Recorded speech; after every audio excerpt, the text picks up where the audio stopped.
Lonely rancher saved an Apache woman under the Wild West heat. "I'll stay forever," she said.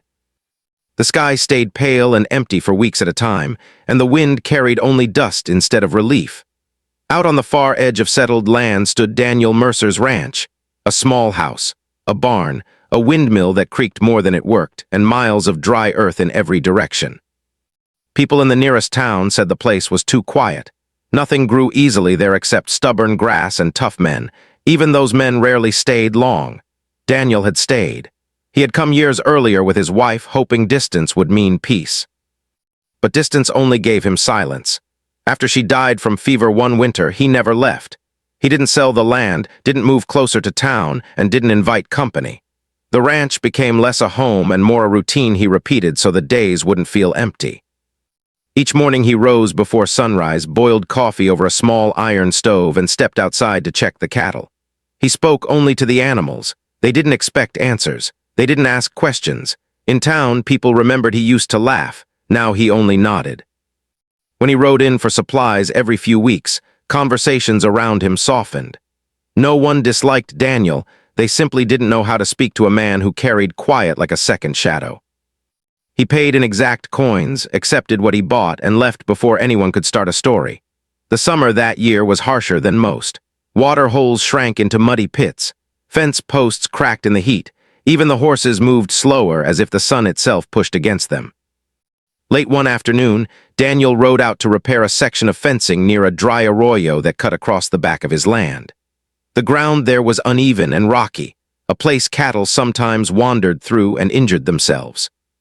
He carried a hammer, wire, and a small water canteen tied to his saddle. The sun was still high, burning white rather than yellow.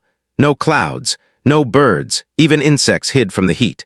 He worked slowly, pulling broken wire free and driving a new post into hard soil.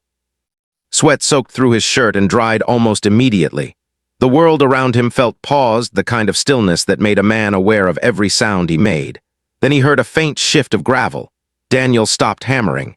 He waited, listening. The land often played tricks, falling rocks, lizards darting between stones, sometimes a snake disturbed by vibration. He turned slightly in the saddle and scanned the arroyo below. At first, he saw nothing. Then he noticed a darker shape against the sand, half hidden beside a cluster of sun-bleached rocks. He assumed it was a calf that had fallen and couldn't climb out. That happened sometimes during dry months. He guided his horse down the slope carefully, boots crunching on loose gravel. As he drew closer, the shape didn't move like an animal. It was a person. A young woman lay collapsed on her side, her clothes coated in dust. Her hair stuck to her face from sweat, and her breathing came shallow and uneven. One ankle was badly swollen, wrapped in torn cloth stained dark from dried blood. Beside her lay faint footprints that stopped suddenly. She hadn't walked away from that spot. Daniel's grip tightened on the reins. He didn't need long to understand who she was. The nearby territories were known Apache land. Settlers and Apache people kept distance whenever possible, and tension lived quietly between them. Helping her could bring trouble from either side. He looked back toward the horizon. No riders, no smoke, only heat waves shimmering across empty ground. The smart choice was simple: ride away and report finding someone near the boundary. Let others handle it. But she barely breathed. He unscrewed his canteen and crouched beside her, hesitating before touching her shoulder. Her skin burned with fever. Her lips were cracked from thirst. When a few drops of water touched her mouth, she stirred weakly but didn't wake. Daniel remained still for a long moment, the desert wind brushing dust across his boots.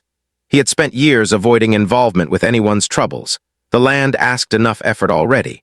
Getting caught between communities would only bring danger to a man living alone. Yet leaving meant certain death for her. The heat alone would finish what injury started. He sighed quietly, not from frustration, but from accepting something he knew he wouldn't undo later. Carefully, he lifted her. She weighed little lighter than a feed sack and didn't resist. He settled her across the saddle in front of him, steadying her so she wouldn't fall as the horse climbed back up the arroyo slope. The ride home was slow. He chose a path behind low ridges rather than the main trail, habit guiding him away from being seen. The horse sensed unusual cargo and moved cautiously, ears flicking. By the time the ranch came into view, the sun had lowered enough to soften its glare, though the air remained hot. Daniel didn't take her inside the house. Instead, he led the horse to the barn and climbed the ladder to the loft where hay stayed cooler in shade. He laid her on a folded blanket and brought fresh water. For the first time in years, the quiet of the ranch felt different, no longer empty but uncertain. He stepped back, giving distance even to an unconscious stranger. Night approached slowly, painting the sky in dull red. Outside, cattle shifted and the windmill groaned. Inside the barn loft, a stranger breathed weakly under his roof, and Daniel Mercer realized his solitary life had changed before he'd even spoken a word. Night settled slowly over the ranch, bringing a small drop in temperature but not true comfort. Heat still clung to the wooden boards of the barn, and the air smelled of hay and dust. Daniel lit a lantern and hung it low so the light would not be harsh. The woman in the loft had not woken fully, but her breathing had become steadier after he gave her small amounts of water. He kept his distance. Years of living alone had made him careful around anything unfamiliar, and he knew fear could make a wounded person act without thinking. So he worked quietly below, brushing the horse, setting tools aside, and pretending the night was ordinary. But every small sound from the loft made him pause. Near midnight he heard movement, a quick shift of hay, followed by a sharp intake of breath. He climbed halfway up the ladder and stopped where she could see him clearly without feeling cornered. Her eyes were open. They reflected lantern light, alert and frightened. She tried to push herself up but gasped from pain when her injured ankle moved. Her gaze darted around the barn, searching for danger. When she saw Daniel, her body stiffened. He slowly raised his empty hands. "I won't come closer," he said softly, though he knew she didn't understand the words. The tone mattered more. She scanned the space again, looking for something she could use to defend herself. There was nothing within reach except loose straw and a folded blanket. Still, she kept her eyes fixed on him, breathing quick and shallow. Daniel reached to the side and slid the water bucket across the floor toward the ladder base. Then he stepped back down and sat on an overturned crate several feet away. He didn't look at her directly. He gave her time. Minutes passed. The night insects hummed outside and the windmill turned slowly with a long creak. Gradually her breathing slowed, though she never looked away from him. After a while he pointed toward the bucket, then toward her, then mimed drinking. He stayed seated. She hesitated for a long time. Finally, she dragged herself closer to the edge of the loft and reached down for the rope handle. The effort clearly hurt, but thirst pushed her forward. She lifted the bucket just enough to reach water and drank in small, careful sips. Daniel looked toward the open barn doors instead of watching her. He understood dignity mattered even between strangers. When she finished, she remained awake the rest of the night. Each time he shifted, she tensed. Each time she moved, he pretended not to notice. Morning came pale and quiet. The sun rose over the distant hills, bringing light through the barn slats in thin golden lines. Daniel had not slept much, but that wasn't unusual for him. He boiled coffee outside and tore a piece of bread from yesterday's loaf. After thinking a moment, he added a small portion of dried meat and carried it inside. He climbed halfway up the ladder again, placed the food on the top step, and descended immediately. She watched every motion. He walked out of the barn and began fixing a water trough, giving her complete privacy. Nearly an hour later, he returned. The food was gone. The pattern began that day. He brought meals and left. She ate only when he was not near. If he entered suddenly, she froze like a startled deer. Sometimes she stayed awake through entire nights, sitting upright against the wall, unwilling to rest while he remained within sight. Daniel adjusted his routine around her fear. He worked fields during daylight and slept in short stretches in the house after dark so she could relax. Slowly, her posture softened. She no longer tried to keep constant watch on the ladder. On the third day, she attempted to stand. Daniel heard the fall before he saw it, a sharp thud and a stifled cry. He climbed quickly but stopped at the top. She lay gripping her ankle, eyes filled with pain but also anger at her own weakness. He crouched at a distance and pointed gently at the injury, then mimed wrapping cloth. After a long pause, she nodded once. That was the first agreement between them. He cleaned the wound carefully using boiled water cooled to warmth. She watched his hands the entire time, ready to pull away, but she did not. He worked slowly, never touching more than needed, then replaced the bandage with fresh cloth torn from an old shirt. When he finished, he backed away again. She studied him, confusion replacing some fear. Later that afternoon, she spoke a word, soft, unfamiliar. She touched her chest when she said it. Daniel realized she was giving her name.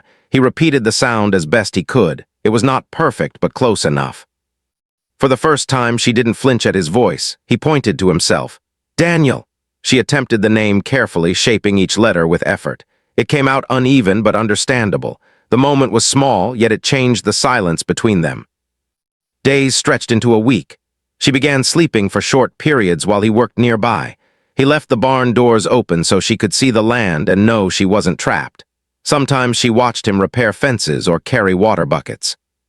Sometimes he noticed her studying how he handled the animals. Communication grew through gestures. He pointed at the sun to show morning, at the horizon to show distance, at tools to explain their use. She responded with nods, shakes of her head, or brief sounds that carried meaning without shared language. The heat outside remained harsh. Returning her immediately across open desert would risk her life. He knew it, and she seemed to understand as well. Each evening she looked west toward distant hills, then back at the ranch buildings, uncertain but no longer desperate. One evening he left a small wooden bowl of corn near the ladder. When he returned later, she was slowly grinding it using a stone from her belongings. She worked carefully despite the pain in her ankle. He didn't interrupt. Instead, he placed a second stone nearby and stepped away. That night, for the first time, she slept before he did. Daniel sat outside under fading light, listening to cattle move softly and feeling something unfamiliar, the presence of another life within hearing distance. The ranch no longer sounded empty. Inside the barn loft, Ashana rested without fear for several hours. Neither trusted fully yet, neither spoke much. But the space between stranger and enemy had begun to disappear, replaced by cautious understanding built from patience, routine, and quiet respect. Days slowly turned into weeks, and the rhythm of the ranch changed without either of them planning it. Morning light now reached two people instead of one. The work remained the same, animals still needed water, fences still needed repair, but the silence no longer felt as heavy. Ashana's ankle healed little by little. At first she could only stand for a few breaths while holding the loft railing. Then she managed a few careful steps across the wooden boards. Each small improvement seemed important, though neither celebrated openly. They simply noticed and continued. Daniel moved his tools more often than needed so she could see how things worked. He pointed at objects and spoke simple words: rope, bucket, horse, water. She listened closely, repeating sounds quietly until they became clearer. Sometimes she laughed softly at her own mistakes, a short sound he hadn't heard from another person in years. He found himself answering with faint smiles he didn't realize he still remembered how to make. She began helping in small ways. Sitting near the barn door, she sorted nails from bent scrap metal, placing usable ones in a tin can. Later, she brushed dust from saddles with careful patience. Even these simple tasks made the place feel less abandoned. They still spoke mostly through gestures. When she wanted more light, she pointed at the lantern, then upward. When he asked if she needed rest, he pressed his palms together beside his cheek and tilted his head. Meaning passed between them without full sentences. Every evening she walked a little farther outside. The first time she stepped beyond the barn, she paused, taking in the wide open land. The sky stretched endlessly, and the horizon shimmered under fading heat. She watched the distance, a long while, expression thoughtful rather than afraid. Daniel pretended to fix a harness strap nearby, giving her space while staying close enough if she lost balance. Sometimes she looked west for long minutes. He understood she was thinking of her people, though she never tried to leave. The injury still slowed her, but it wasn't the only reason. Something else held her in place, uncertainty about where she belonged now. One afternoon, a dust storm formed earlier than expected. The wind rose quickly, pushing sand across the fields in rolling waves. Daniel hurried to secure the barn doors and bring the horses inside. The sky darkened to a dull orange, and air filled with fine grit that stung the eyes. Ashana helped without being asked. She held the gate while he guided the last horse in, her hair whipping in the wind.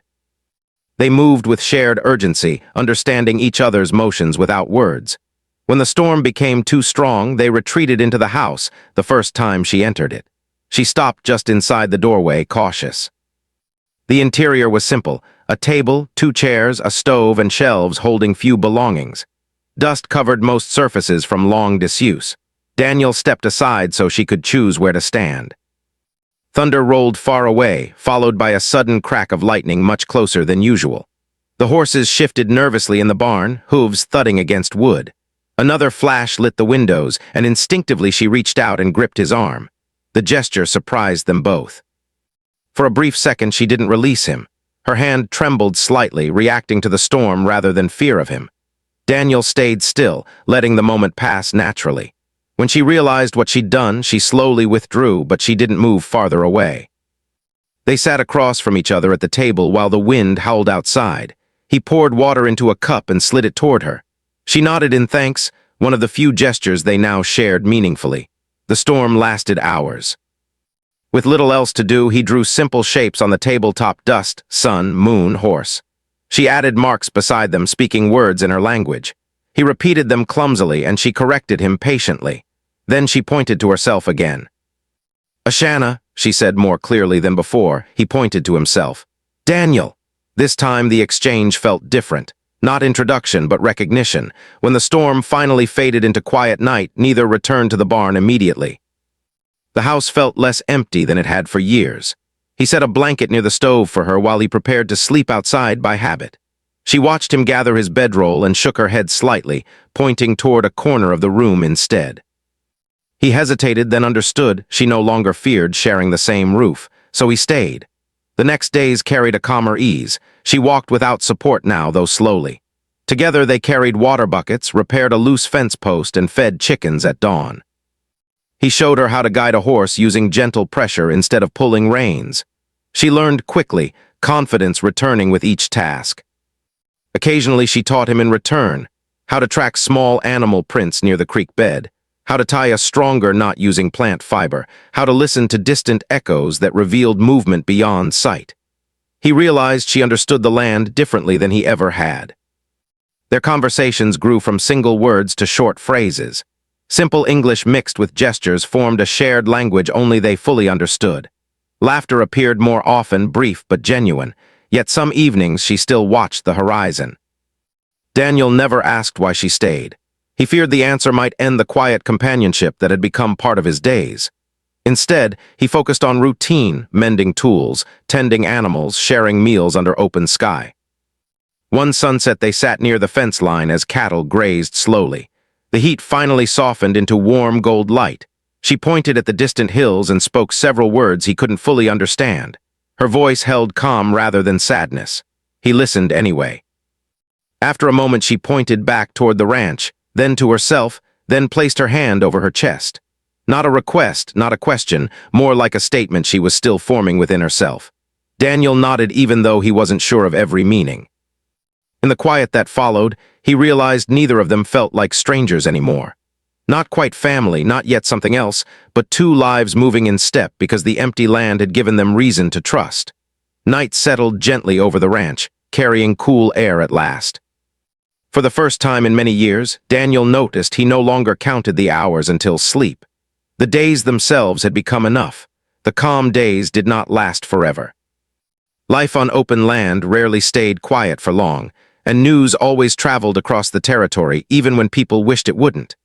It began one late morning when Daniel noticed dust rising far off the eastern trail. At first he thought it might be cattle straying or a lone traveler, but the dust grew wider, steady and purposeful, more than one rider. He shaded his eyes and watched carefully. Ashana stood beside the barn doorway, sensing the change in his posture before she even saw the riders. She followed his gaze and became still. Within minutes, shapes of horses and men became clear, local ranchers. He recognized one of them from town, a man who spoke loudly and trusted little. They weren't riding casually, they were searching. Daniel felt a weight settle in his chest. Over the past weeks, animals had gone missing across nearby lands. Whenever that happened, suspicion spread quickly across the territory. People grew nervous, and nervous people often assumed the worst before knowing the truth. He turned to Ashana and spoke softly, using the simple words they shared. "Men coming, many," she understood. Her eyes moved across the open space around the ranch. There was nowhere close to hide except the barn loft, but even that would not stay secret if they decided to look around. He thought for a moment, then motioned for her to remain inside the house instead of the barn. It was a strange choice, yet he hoped appearing calm would avoid attention. If he acted as though nothing was wrong, perhaps they would leave quickly. The riders approached, horses slowing near the fence. Dust settled around them as they dismounted. Their expressions held tension more than anger, the look of men worried about their homes and families. "Morning, Mercer," one called out. "We're checking the outer ranches." Daniel stepped forward, resting one arm casually on the gate. "Morning," another rider spoke. "Stock's been disappearing west of here. Tracks lead this direction sometimes. We're making sure no one's hiding nearby." Daniel nodded once. "Haven't seen trouble." They glanced around anyway. One man rode closer to the barn and looked toward the house windows. Daniel remained still, giving no reason for suspicion. He knew sudden nervousness would only invite questions. Behind the door, Ashana stayed silent. She watched shadows move across the floor, hearing unfamiliar voices. Her breathing remained steady, but her hands tightened slightly at her sides. Outside, the riders spoke among themselves in low tones. They were uncertain rather than accusing. After a few minutes, one of them tipped his hat. "If you notice anything, ride into town." Daniel gave a small nod. "I will." They mounted again and continued along the trail, dust slowly fading into the distance. Only when they disappeared beyond the ridge did Daniel release a breath he hadn't realized he was holding. He stepped inside. Ashana looked at him, searching his face for meaning. He offered a faint, reassuring expression. "Gone." But he knew the peace was temporary. More riders would pass through eventually. Questions might return. And each visit increased the chance someone would notice signs. 2 cups instead of 1, extra footprints, smoke rising more often than before. That evening he prepared a horse quietly. He saddled it with water and supplies, movement slower than usual. Ashana watched from the doorway, sensing the decision forming before he spoke. He pointed west, toward distant hills, then toward her. "Safe there," he said gently. "Better." She understood immediately. The suggestion carried care, not rejection. He believed leaving would protect her from danger that did not belong to her. Yet she didn't begin packing the few items she had gathered over the weeks. Instead, she stepped closer and removed the saddlebag from the horse, placing it back on the post. Daniel paused. "Not safe here," he explained quietly. She shook her head. She pointed at the house, then the barn, then the land around them. After that, she touched her chest and spoke slowly in the shared words she had learned. "I stay." He frowned slightly, unsure if she grasped the risk. He tried again, gesturing riders searching trouble. She listened patiently, then repeated the same answer, firmer. "I stay." There was no fear in her voice, only decision. He studied her expression, calm, steady, certain. For weeks she had watched the horizon as though deciding something inside herself. Now that choice was clear. Daniel untied the horse and led it back to the rail. The saddle remained unused. The next morning he worked outside as usual. When neighbors passed in the distance, he waved normally. Ashana moved openly near the barn, no longer hiding in shadows. If anyone looked from afar, they might assume she was a visiting relative or hired help. Out here, details blurred with distance. Days continued with cautious awareness, yet nothing happened immediately. The riders did not return right away. Life settled again, though both understood it could change at any time. One afternoon she stood beside him repairing a fence post, holding the wire steady while he hammered. The sun lowered behind them, casting long shadows across the ground. The moment felt ordinary, 2 people sharing work. Daniel realized he no longer thought of protecting her as a burden or duty. It had become natural, like caring for the land itself. As the evening cooled, they walked back toward the house together. The ranch no longer belonged to just one person's solitude. It held shared footsteps now, and whatever came next, neither intended to face it alone. Autumn slowly replaced the harsh summer. The air turned softer, and the wind carried a cooler feeling across the open land. Dry grass shifted from pale yellow to a deeper gold, and the evenings became long and calm. The ranch looked different now, not larger, not richer, just lived in. Smoke rose from the chimney most mornings. Fresh tracks crossed the yard every day. A small garden had begun behind the house where the soil held a little more moisture. None of these changes were planned all at once. They appeared piece by piece as 2 people shared the same space. Daniel still woke before sunrise, but he no longer walked out alone. Often Ashana stepped outside shortly after, wrapping a cloth around her shoulders against the early chill. They didn't speak much in the mornings. They didn't need to. One would fetch water while the other prepared feed, tasks divided naturally without asking. Her ankle had healed enough that she moved with confidence now. Sometimes she walked beyond the fence line to gather dry branches or check the creek bed for signs of animals. She always returned before the sun grew high, and Daniel never asked her to stay close. Trust had replaced worry. Their shared words improved slowly. Daniel spoke simple English, carefully choosing clear sounds. Ashana listened closely and repeated them until they felt right. In return, she taught him a few words from her own language, mostly names for places, animals, and the sky at different times of day. One evening, while they repaired a broken gate hinge, he dropped a nail into the dirt. Without thinking, he muttered a frustrated phrase. She watched his expression, then tried to repeat the sound. The word came out uneven and made little sense, but the attempt surprised him into laughter. She laughed too, not at the mistake, but at his reaction. The sound echoed lightly across the yard, mixing with the soft noise of cattle shifting in the distance. Moments like that became common. Quiet humor, shared glances, simple understanding. The house changed as well. For years it held only what Daniel needed to survive: a bed, a table, a stove, and little else. Now small additions appeared. A woven cloth rested over the back of a chair. A smooth stone sat near the window where sunlight touched it each afternoon. Dried herbs hung from a beam, giving the air a faint, clean scent. Nothing expensive, nothing decorative in a grand way. Just signs that someone cared how the space felt.